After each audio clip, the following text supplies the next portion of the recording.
complex, much too complex, too complex, much too complex, too complex, too complex, too complex.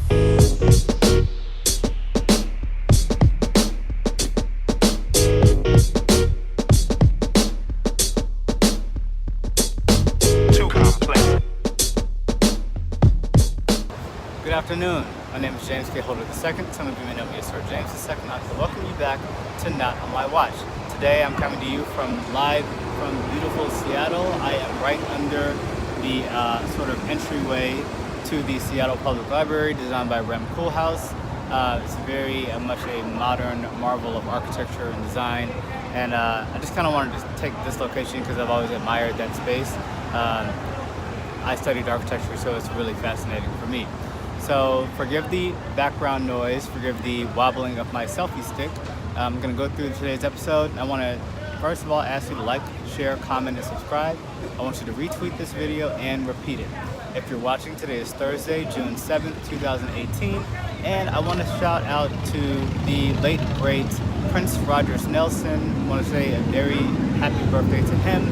And I also want to say a thank you to Kim Kardashian.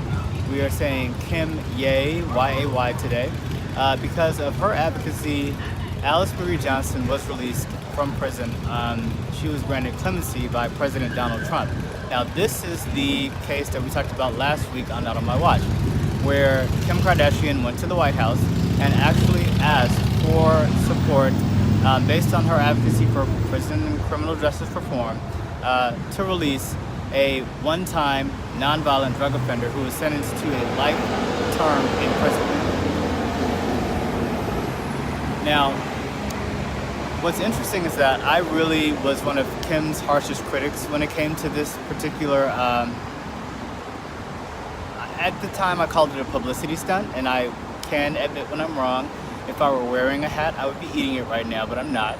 So thank you, Kim. And but it does bring up an issue when you talk about the culture of this president and the culture of clemency, right?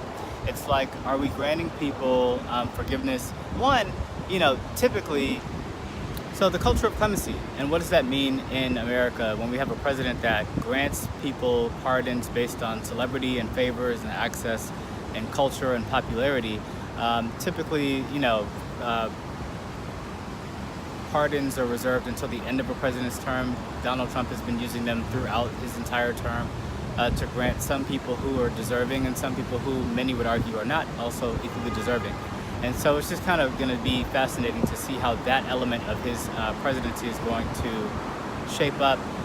This is a big win for just any nature of political activism and just the culture of resistance. So kudos to Kim for the win. I hope this does lead to some sweeping progressive change. It's very hard to take seriously the one-off pardon of someone like Alice Marie Johnson within the culture of a president who appoints Jefferson Beauregard Sessions to be the Attorney General of the United States. So that's kind of going to be something we're going to have to monitor. But kudos to Kim. And congratulations, Alice Marie Johnson. It's very good that you were reunited with your family, and hopefully we will look forward to hearing good things from you. And now, since you're out, you could be another member, an advocate, maybe author for the cause and the issue of I guess too harsh of police and prison sentences. As I said before, I am coming from Seattle. I am on a bit of a vacation, but I didn't want to go too long without posting something or sort of describing what's going on in our space. So I want to talk about Kim just because that happened last week and I was wrong on that. But right now I'm in Amazon country, right? And Amazon is a very big part of the culture of Seattle. It is very much here, big business, and Seattle just has sort of a reputation for a monstrous industry based on technology. So, you talk about IBM, other major companies are really, and Starbucks, companies that don't have the cleanest record when it comes to how they approach situations of fairness and even like workers and different things. So it's interesting to see how that will play out. Last month, the City Council of Seattle actually passed a head tax on employees of Amazon, which amounts to it's an amount that basically per year each employee at Amazon would pay $540, or Amazon would be responsible for paying $540 for each employee that they have, which would bring in about $86 million to help the homelessness situation in Seattle. Now, I don't know if you can see from like maybe the background noise or anything, there's nobody in this video, but the culture of homelessness is very sort of aggressive. There's just a lot of people walking around on the street. There's definitely certain parts, and I've been kind of walking around the city and seeing it for myself, past some of the missions and different things, so I can definitely see it. It's hard to see like in the downtown core where I am right now, but it's definitely an issue. And so that $86 million will go to programs that help the homelessness. And it's interesting because Amazon is resisting that. They even halted the construction of a new expansion of their headquarters here. And you know, they are bidding in different cities, including Atlanta, for a new headquarters or a new place to set up shop.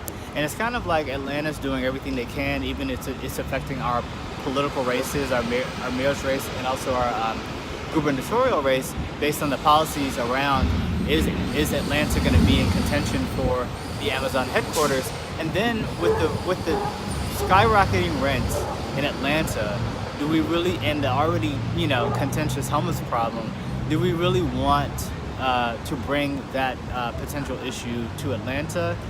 I don't know. That's something that we need to weigh as Atlantans, but surely it's something that needs to be considered. I want to talk about the culture of Seattle. It's really cool because it's sort of a new world city. It's very diverse, a lot of people walking around, very pedestrian friendly city. It's not incredibly touristy, but there's a lot of touristy stuff to do. Certainly, I've already been to the Space Needle. I did the boat tour, went up and down the government locks where they take the boat that you're in, or the vessel, and they lower it to sea level from the water level that's in the I guess it's, I don't know what it's called, but it's like a sound that surrounds one part of the peninsula, and then it goes to the other side. So that was a really beautiful tour. Went to some restaurants and just have been like sort of exploring around. But the culture is really cool here. They have a lot of public parks, a lot of public space. You know, they have a real huge dedication to their public library scene. They have a very learned society. I've seen many bookstores, used bookstores. The culture of that is very cool here. It's kind of artsy, a little sort of an introverted city. I can definitely see being here. And then it's just a very progressive city. So public transportation is very much highlighted. Their bike share program is really advanced. It's quite different from the ones that I've seen in other cities. And it's kind of cool because they have it to where you can just kind of, the bikes just kind of linger around, and there aren't any in view now, but they don't have like a stand where you go hitch the bike up and then use a kiosk. You scan the QR code on the bike itself, then it activates the bike, and then when you're done using it, you can just do the kickstand and just leave it, and then somebody else can come and pick it up. And it's only about $1 per hour. You don't have to do this whole membership for it. It's really quite advanced compared to other cities that I've seen. And you know, recently Seattle has expunged all the records of people with marijuana possessions charges in the city. And so in addition to like sort of some of the progressive movements we've seen even in Atlanta, it's really interesting to see the change in marijuana legislation and criminalization in a city like Atlanta, in a city like Seattle, as we are on the federal level dealing with Jefferson Beauregard Sessions, who wants to employ the death penalty for people, nonviolent drug offenders. So it's an interesting sort of imbalance. But I'll report more on Seattle as I've been here longer. I've only been here a couple days, but like I said, I've done a lot and seen a lot in a couple days.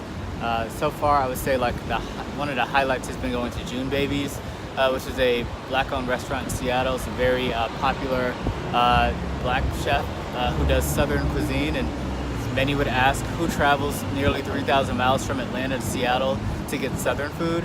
I did, and it was fantastic. So definitely check that place out.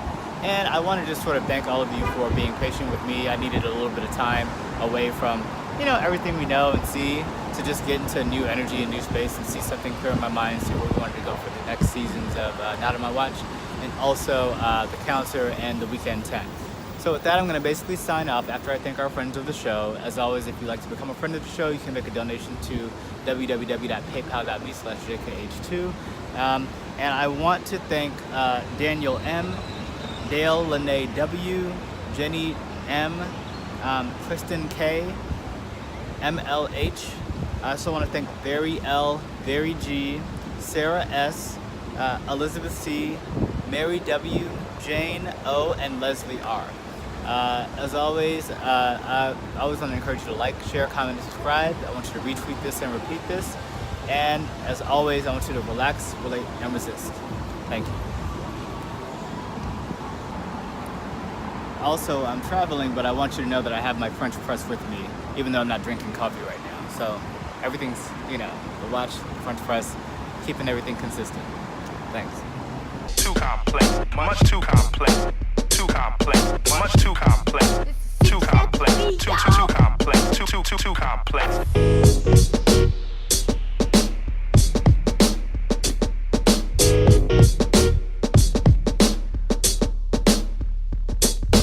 Too complex.